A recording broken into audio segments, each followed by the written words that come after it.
আমার প্রিয় ছাত্রছাত্রীরা, সোমনাথদার কোচিং সেন্টারে তোমাদের সবাইকে স্বাগত। রবীন্দ্র মুক্ত বিদ্যালয় থেকে 2024 জুন সেশনে তোমরা যারা মাধ্যমিক পরীক্ষা দিতে চলেছ, তোমাদের জন্য এই ভিডিওটি খুব গুরুত্বপূর্ণ। আজকের এই ভিডিওতে থাকছে প্রজেক্ট কত তারিখ থেকে কত তারিখের মধ্যে জমা দিতে হবে, প্রজেক্টে কত নাম্বার থাকে, কত তুললে পাস, আদৌ কি প্রজেক্ট জমা দিতে হবে কি হবে না, সম্পূর্ণ তথ্য আজকের এই ভিডিওতে তোমরা প্রথম থেকে শেষ অবধি দেখে নাও। পরীক্ষার আর মাত্র 3 মাস ধরো বাকি রয়েছে। যদি ভালো রেজাল্ট করতে হয়, সোমনাথ একাডেমি থেকে তোমাদের 7টা সাবজেক্টের নোট স্বল্প মূল্যে সংগ্রহ করতে পারো নিচের হোয়াটসঅ্যাপ নাম্বারে আমাদের সাথে যোগাযোগ করে।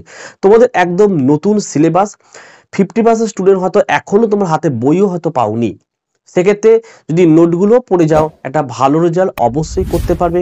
প্রত্যেক বছরের মতো এবছরও যারা আমাদের কাছ থেকে ডাইরেক্ট নোট নেবে তারা পরীক্ষার 1.5 মাস আগে লাস্ট মিনিটে সাজেশন এবং নোট সম্পূর্ণ ফ্রিতে পাবে। তো চলো আমরা ভিডিওটি শুরু করি। মাধ্যমিকে তোমাদের 7খানা বিষয় রয়েছে, 700তে টোটাল পরীক্ষা হয় এবং প্রত্যেকটা তোমাদের থিওরি পেপার হয়, দেখো 90তে কিন্তু পরীক্ষা হয়, আর প্রত্যেকটা সাবজেক্টে 10 নম্বরের প্রজেক্ট, টোটাল 70 নম্বরের কিন্তু প্রজেক্ট থাকে, প্রতিটি সাবজেক্টে 10। এটা হচ্ছে স্কুলের স্যাররা প্রজেক্ট জমা দিলেই কিন্তু 9-10 সবাইকে দিয়ে দেয়, ঠিক আছে। এবারে প্রশ্ন হচ্ছে যে কত তারিখ থেকে কত তারিখের মধ্যে এই প্রজেক্ট জমা দিতে হবে। দেখো, যারা যারা এখনো এনরোলমেন্ট ফর্ম ফিল আপ করোনি তাদের আবারও বলছি, 18ই ফেব্রুয়ারি থেকে শুরু হয়েছে এনরোলমেন্ট ফর্ম ফিল আপ, 24শে মার্চ হচ্ছে last date enrolment form fill আপের। এই ডেট একবার চলে গেলে তোমরা আর ফর্ম ফিল আপ করতে পারবে না, পরীক্ষায়ও বসতে পারছো না এবছরে। তাহলে 18ই ফেব্রুয়ারি থেকে 24শে মার্চ হচ্ছে এনরোলমেন্ট ফর্ম ফিল আপের ডেট। তাহলে এই 18 তারিখ থেকে 24 তারিখের মধ্যেই তোমাদের কিন্তু এনরোলমেন্ট ফর্ম ফিল আপের সাথে সাথে প্রজেক্টটাও তোমাদের কিন্তু জমা দিতে হবে। কারণ প্রজেক্ট কত তারিখের মধ্যে জমা দিতে হবে এর কোনো নির্দিষ্ট অফিসিয়ালি কিন্তু নোটিশ প্রকাশিত হয় না, কিন্তু যেটা যথারীতি স্কুলগুলো কি করে বা স্টাডি সেন্টারগুলো কি করে, এনরোলমেন্ট ফর্ম ফিল আপের সময় প্রজেক্টগুলো দিয়ে দেয়, স্কুল থেকে দিয়ে দেয় যে এই বাংলার এই প্রজেক্ট করতে হবে, ইতিহাসে এই প্রজেক্ট করতে হবে, দিয়ে দেয়, সেই প্রজেক্টটা জমা নিয়ে নেওয়া হয় এবং জমা দিলেই 9-10 সবাইকে দিয়ে দেওয়া হয়।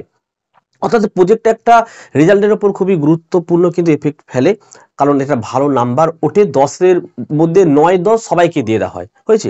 এবারে প্রশ্ন হচ্ছে যে প্রজেক্ট আমরা কোথায় পাবো।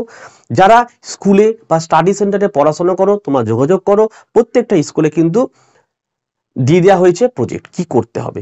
এবারে অনেকেই আমাকে ফোন করছো যারা প্রজেক্ট কি পাবে। দেখো, এবছরের যখন নতুন সিলেবাস চালু হলো না, বিভিন্ন স্টাডি সেন্টার বিভিন্ন স্কুলের প্রজেক্টগুলো বিভিন্ন ধরনের হয়ে গেছে, তাই আমি এরপরে একটি ভিডিও দেব, যে ভিডিওতে আমি দেখিয়ে দেবো তোমরা প্রজেক্টটা কিভাবে শুরু করবে, কিভাবে শেষ করবে, মিডিলে কি লিখবে, সেই ভিডিও তোমরা দেখে নেবে, নিজের রায় নিজেদের প্রজেক্ট তৈরি করতে পারবে, কোনো সমস্যা হবে না, ঠিক আছে। এবারে বলি, দেখো যারা স্কুলে পড়াশোনা করো তাদের কাছে ব্যাপারটা খুব ইজি, স্কুলের স্যারদেরকে ফোন করো বা স্কুলে যোগাযোগ করো, প্রজেক্ট হাতে পেয়ে যাবে, জমা ঘরে তৈরি করবে, জমা দিয়ে দেবে, 9-10 প্রত্যেকে পেয়ে যাবে।